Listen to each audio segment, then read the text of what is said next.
This is the question and answer bit. I need a few people up here. Gemma, John Paul. Paula's gone, isn't she? Is there anyone from the Rise team left? Anybody from the Rise team left? No? Yeah. Down there, yeah. Okay, my question was, where can I access training on the MCA? Can I ask who asked that? Oh, which organisation do you work for?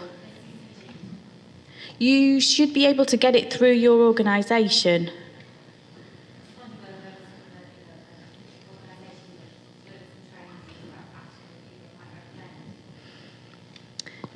See, we get ours. We do it in-house. We do it in-house. If you speak to me, there are some independent trainers, I know Edges, that are really good, but you should have something within your organisation. And a good book to read is the accompanying to the Act, which is a code of practice. Very, very easy to read, and it gives you some really good examples. It's old in that it doesn't reflect the new changes in how we write down how we assess capacity, but it gives you some really good examples and kind of works through those 4 questions. Okay, I've got 2 UASC questions. What age assessment is currently being used for UASC? How easy is it to use and how reliable? That's a good question. In terms of, we have a particular format for age assessment work in Northamptonshire. I think our level of expertise has improved significantly in the last year or so, largely because we brought some people in, or I should say Rob Turner brought some people in when he was actually managing the US team, who have a strong background in age assessment work, and that's made us much more robust. Robust in the sense that I know people feel uncomfortable in this area sometimes, but we have to face up to the fact that if we are not properly age assessing young people and we end up placing what are adults within children's placements, that in itself causes a potential safeguarding issue. So it's not, I know this is a difficult area, and you won't believe the amount of questions that I get asked about UASC work. I have umpteen freedom of information requests about UASC. I think I spend proportionately much higher working on UASC issues, whether that be budgets, because we have a significant number of UASC in Northamptonshire. There is currently in place a national transfer scheme, and Northamptonshire is about 3rd or 4th in the list of UASC authorities. Now, you're seen as actually having, if you like, your quota of UASCs if you have 0.07% of the child population in your area. 0.07% in Northamptonshire would be if we have got 112 young people who are under 18. Once we reach the 112 point, we have reached our 0.07 level. We currently have, I think our figure is 129. So we are significantly over our 0.07%. We also have about another 100 18 to 21 year olds. So that gives you, someone's trying to get in. That gives you a sense of actually what we've got as an authority. We are a very busy UASC area. In terms of how reliable the age assessment is, I guess it's impossible for me to judge how reliable it is. All I would say is that in recent times we have been, when we have been challenged in terms of assessments we've undertaken, we have been very successful in winning, well, not winning, but persuading the court, should we say, of our judgment. So I guess that means that we must be relatively reliable. In terms of the other question I've got is, can I give some information re the asylum application process and what happens when returned to country of origin? Who asked that question, by the way? All right. Principally around the age at which a young person might be allowed to stay, and when the appeals process, when they apply, when the appeals processes would happen, and when their final appeal might run out, and then the practicalities of, do they just get fixed up from a house and taken to a police station? I don't know, I see them all the time, and I'm ashamed to say I don't really know what. That does happen. Sometimes that happens. I would say it's not that common, but it does happen.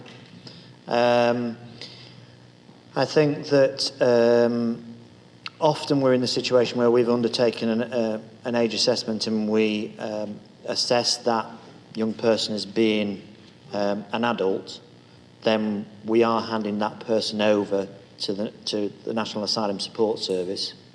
So we are doing that bit. In terms of the process around asylum applications, that's quite a long-winded story because it goes through several different stages of the screening interview, and we often young people get what's known as you ask leave to remain until they're almost reaching the 18 point, and so it's a finite period of leave.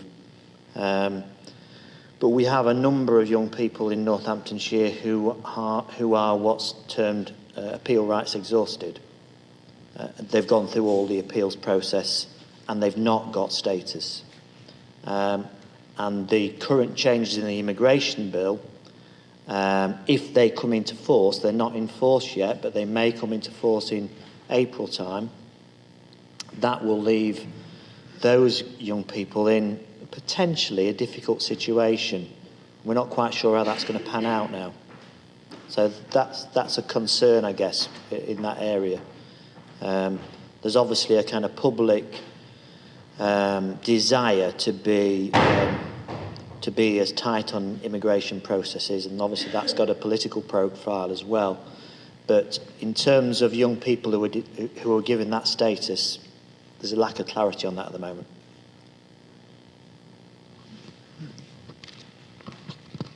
Okay, this question is asking, can you give a brief summary of the financial support for carers when a young person is actually staying put?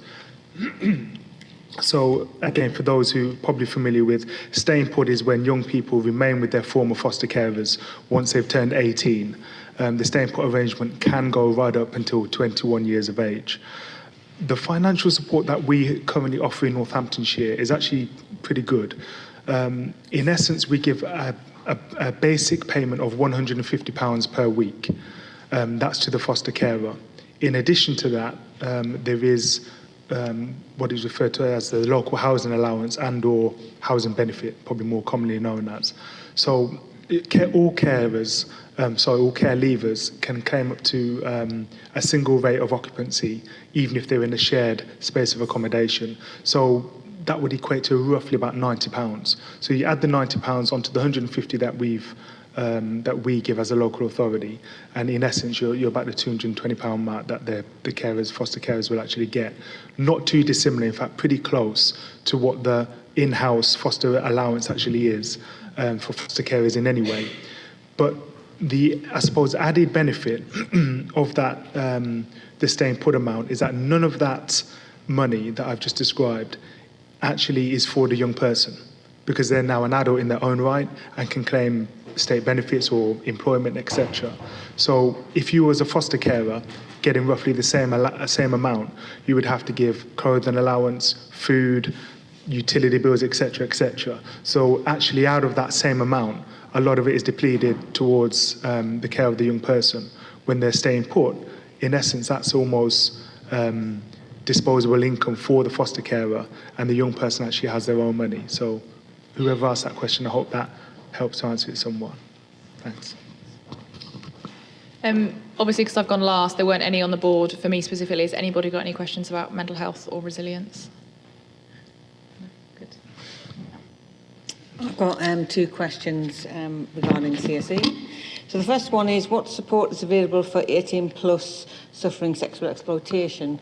Well, if you remember when we put the definition on the board of what CSE is, child sexual exploitation, that protects people, young people up to the 18. It's kind of like up until the 18 they're deemed to be suffering from exploitation. Once they reach adulthood, they're not protected by law. That's why we haven't got a service. We used to have the wonderful Swan around because women can make a choice, although lots of people would argue whether they were making that choice about sex working when they become adults. We've got Rape and Incest Crisis in Northamptonshire, which offer a service for people who victims of sexual violence, and we've also got Women's Aid if they're in an abusive, coercive, exploitative relationship. Lots of CSE services in different parts of the county stop at 18. There are a few that go on post 18, and we would like to do that, however, it's resources. At the moment, there's a lot of young people who don't meet the threshold for RISE, who we can't actually pick up because they don't meet the threshold, but they're still vulnerable, but it's a capacity issue.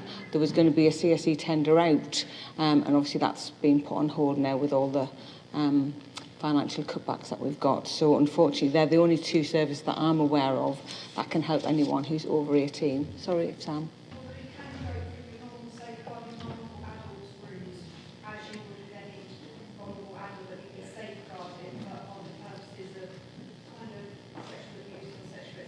Yeah. Doesn't fit. Yeah. And the other one was, it says, given that so many lack are at risk of CSE, why is it that so many local authorities do not reflect this cohort on child protection plan under the category of sexual abuse? My understanding is that obviously once they become LAC, they don't go on a CP plan because as the local authority is caring for them, they're not meant to be on a CP plan.